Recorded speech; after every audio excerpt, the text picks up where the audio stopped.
ओडिशा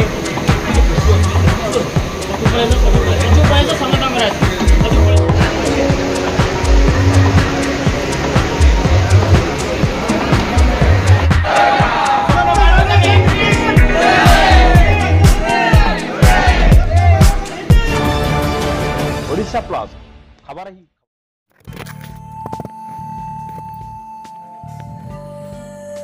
स्वप्न फाउंडेशन और commissionerate police पक्षर विशाल रक्तदान शिविर राज्य में एवं रक्तर बहुत अभाव देखा देउछि जहाद्वारा बहुत रोगी और थालासेमिया रोग पीड़ित छोट छोट पिला माने रक्त न पाई एमितिकी रोगी परिवार परिजन मध्य रक्त भंडार आगे दैनंदिन घंटा घंटा धरी अपेक्षा करुथिबा देखिबाकु मिलिछि।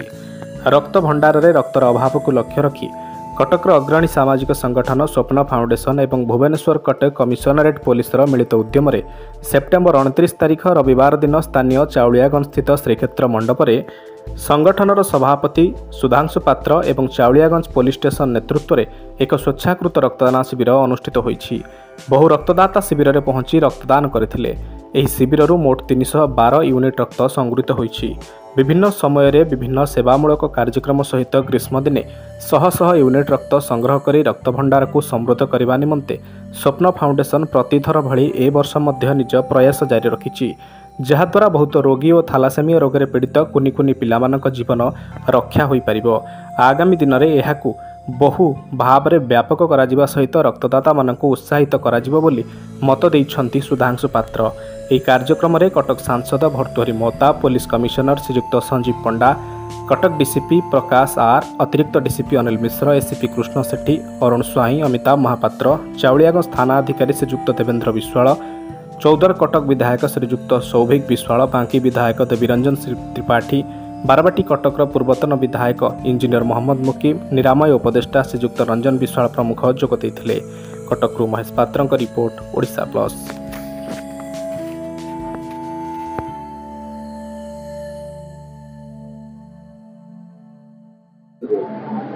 मो ना राजेश,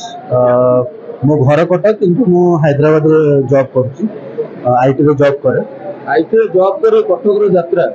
कर्तव्य कोन कहबी? मोर सब बेले गोटे जिनस थाए कि जदि प्रथम जिनस होछि आमे काहकु सहाय्य करिबा आउ एथिरे सहाय्य पे होते पैसा दरकार, बहुत किछ दरकार, किंतु एमिति गोटे जिनस हम पाखरे भगवान देइचंती जोटा कि बिना मूल्य रे आमे काहकु सहाय्य करि परिबा। आ सेटा को जदि आम रक्त पई जोटा कि आम किसी खर्च करिया कि किसी ना कि आम जो जिनस भगवान आमको देइचंती आम जदि ता द्वारा काहकु सहाय्य करि परछे ताठू बड़ी माने भल कथा कि पुण्यर कथा किसी ना। तो खास करके छोट छुआ माने जो असुविधा अच्छा जो ब्लड एवं मिलूनी हैरान होती जो मैंने गाँ गहली आसुँच परिचय ना कि ना से हैरान होती जो जो ब्लड आम देले जो जदि कार जीवन बंची पार्टी बड़ी की भल कथा कि ना मो हिसाब से मु हैदराबाद थी काली ये आसी जदि मो ब्लड रू जदि मु कहार जीवन बंची पार्टी मु मो निजक धन्य मन करी से मो सांगसाथी सबुआड़े समस्त से जिन कहे कि जदि आम कहार जीवन बंची पारुचे तो सहीटा हूँ सबुठ भल जिनस से रक्तदान महदान कहुए। आदि आम रक्त जदि कहार जीवन के बंची पारुची तो सहीटा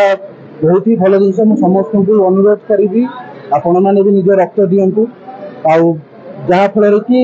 ये भी कहार जीवन आम बंचे पार। तो सहीटा मुझे सब मो सांग मैंने मो रिलेटिव समस्त कहे जदि आम कहार जीवन बंची पारे ताठू पुण्य आउ कि भी ना मो हिसाब से तेणुक आम से प्रचेषा आज स्वप्न फाउंडेशन थ्रू रे करुचे आउ टार्गेट भी जहाँ भी अच्छी आम से अचीव करूँ आउ बहुत लोक भी जॉइन कर खुशी से ब्लड भी दौरान आउ जहाँ भी आम टार्गेट अच्छे निश्चय अचीव करूँ आउ बहुत खुशी भी लगुच कि निज लोक मैंने निज इच्छा आसी निज खुशी आसी ब्लड डोनेट कर जाऊँ। सुधांशु पात्र प्रतिष्ठान सभापति स्वप्न फाउंडेशन। स्वप्न फाउंडेशन सब चर्चा थाए निजर माने जो भाया कर्म करन सब अन्न दान को लेकिन विवाह जाए वृद्धाश्रम जाए मेगा ब्लड कैंप जाए आज मत से चलती कौन कहे देखो रक्तदान जीवन दान सब चेष्टा जारी रखीचु किसी असहाय लोकों आम केवल मध्यम भगवान ମାନେ ଆଶୀର୍ବାଦ ରହିଛି ଆମେ ଯେମିତି ଲୋକମାନଙ୍କ ପାଇଁ କିଛି କରିପାରିବୁ ସେ ମନୋଭୂତି ନେଇ ଯାଉଛୁ ସେତିକି ପରିଶ୍ରମ ହେଉଛି ସେତିକି ପିଲାମାନଙ୍କର ଡେଡିକେସନ୍ ରହିଛି ବୋଲି କିଛି କାର୍ଯ୍ୟକ୍ରମ କରିପାରୁଛୁ ଆଜି ଆମେ ରକ୍ତଦାନ କାର୍ଯ୍ୟକ୍ରମ ଜାରି ରଖିଛୁ ଥାଲାସେମିଆ ଏବଂ କର୍କଟ ରୋଗରେ ଯେଉଁମାନେ ପୀଡ଼ିତ ଅଛନ୍ତି ଛୋଟ ଛୋଟ ପିଲାମାନେ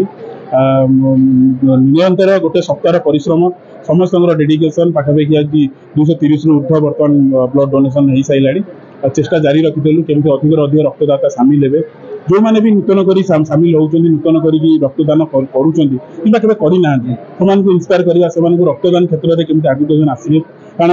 ଧୀରେ ଧୀରେ ରକ୍ତର ବହୁତ ବଢୁଛି ପିଲାମାନଙ୍କ ପାଇଁ ବ୍ଲଡ୍ ବ୍ୟାଙ୍କର ଅଭାବ ରହୁଛି ତେଣୁ ସ୍ୱପ୍ନ ଫାଉଣ୍ଡେସନ୍ ଏମିତି ପ୍ରତିବର୍ଷ ଦୁଇଟି ତିନିଟି କ୍ୟାମ୍ପ କରେ ଯେଉଁଟାକି ସମସ୍ତଙ୍କୁ ମୋଟିଭେଟ୍ କରେ ଅନ୍ୟ ବାହାର ଲୋକମାନଙ୍କୁ ଯେଉଁମାନେ କେବେ ଦେଇନାହାନ୍ତି ଆଜି ମଧ୍ୟ ସେଇ ଧାରା ଜାରି ରହିଛି ଏବଂ ଆଜି 230ରୁ ଉର୍ଦ୍ଧ୍ୱ ବ୍ଲଡ୍ ଡୋନେସନ୍ କ୍ୟାମ୍ପ ଚାଲିଛି ବର୍ତ୍ତମାନ ଜାରି ରହିଛି ଦେଖନ୍ତୁ 200 ଟାର୍ଗେଟ ଥିଲା 200ରୁ ମାନେ ଖୁସି ଲାଗୁଛି 200 ଡେଇଁକି 230 ପର୍ଯ୍ୟନ୍ତ ଗଲାଣି ଆହୁରି ରକ୍ତଦାତା ଆସୁଛନ୍ତି ତେଣୁ 4ଟା ଭିତରେ ଯେତିକି ଆମେ ନେଇପାରିବୁ ଆମେ ସେତିକି କରିପାରିବୁ ପ୍ରଶ୍ନ ରହିବ ଯୁବପିଢ଼ି ମାନେ ଯେଉଁମାନେ ରକ୍ତଦାନ ଡରୁଛନ୍ତି କ'ଣ ବାର୍ତ୍ତା ରହିବ ଦେଖନ୍ତୁ ଯେଉଁମାନେ ଦେଇନାହାନ୍ତି ସେମାନେ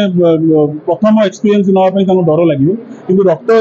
ଦାନ କଲେ ଯେ କେବଳ ମାନେ ଅନ୍ୟର ଜୀବନ ବଞ୍ଚିବ ନା ନିଜ ଶରୀର ମଧ୍ୟ ସୁସ୍ଥ ରହିବ କାରଣ ରକ୍ତଦାନ ଦ୍ୱାରା ଆମର ଗୋଟେ ଉଦାହରଣ ସବୁବେଳେ ଦିଏ ନିଜେ ବି ଶିଖିଛି ଯେ ପୋଖରୀ ପାଣି କ'ଣ ପାଇଁ ଖରାପ ହେଇଯାଏ ପୋଖରୀ ପାଣିରେ ପାଣି ଚାଲେ ନାହିଁ ପୋଖରୀରେ ପାଣି ରହି ରହି ଖରାପ ହେଇଯାଏ ନଈ ପାଣି କେବେ ଖରାପ ହୁଏନି କାରଣ ନଈରେ ପାଣି ସବୁବେଳେ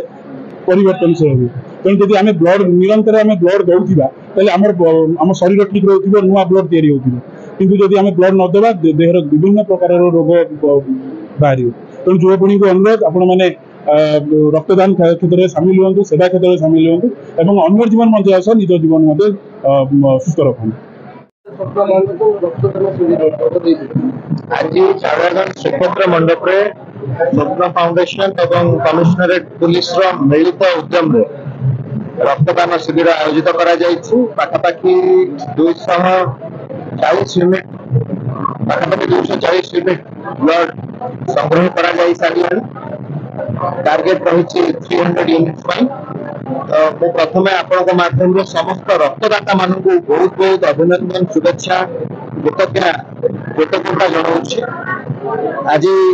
ରକ୍ତଦାନ ମହତଦାନ ରକ୍ତଦାତା ମାନେ ଯଦି ରକ୍ତଦାନ କରିବେ ନାହିଁ ତାହେଲେ ଯେଉଁଭଳି ଭାବରେ ଆପଣ ନିଜେ ଅନୁଭବ କରିପାରୁଥିବେ ଥାଲାସେମିଆଠୁ ଆରମ୍ଭ କରିକି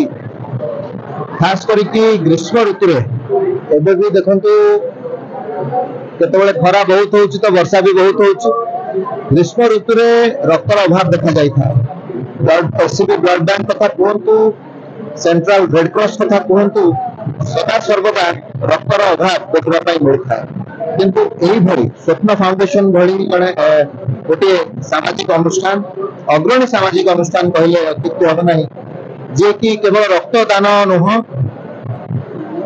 ଅସହାୟ ଜନସାଧାରଣଙ୍କ ମୁହଁରେ ହସ ଫୁଟାଉଛନ୍ତି ଅନ୍ନଦାନ ଭଳି ପବିତ୍ର ଦାନ ମଧ୍ୟ କରୁଛନ୍ତି ବୃଦ୍ଧାଶ୍ରମ କରିଛନ୍ତି ଆମର ଗୁରୁଜନ ମାନଙ୍କୁ ବୟସ୍କ ମା ଏବଂ ବାପା ମାନଙ୍କୁ ସେ ବୃଦ୍ଧାଶ୍ରମରେ ଆଶ୍ରୟ ଦେଉଛନ୍ତି ତ ନିଶ୍ଚିନ୍ତ ଭାବରେ ଆମ ରାଜ୍ୟ ଓଡ଼ିଶାର ଗୋଟେ ଅଗ୍ରଣୀ ଫାଉଣ୍ଡେସନ କହିଲେ ଅତ୍ୟୁକ୍ତି ହେବନି ସ୍ୱପ୍ନ ଫାଉଣ୍ଡେସନକୁ ମୁଁ ଧନ୍ୟବାଦ ଦେବି ସ୍ୱପ୍ନ ଫାଉଣ୍ଡେସନର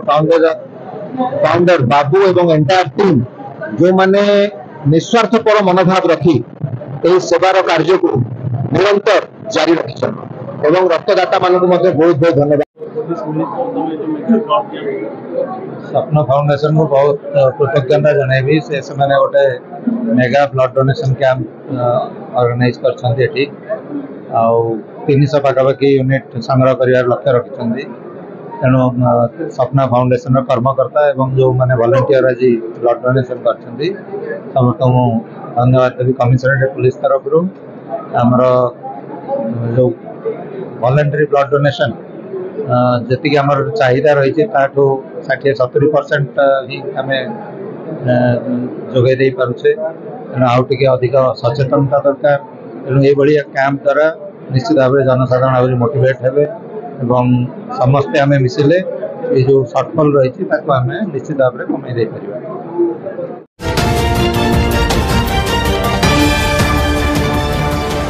ओडिशा प्लस खबर ही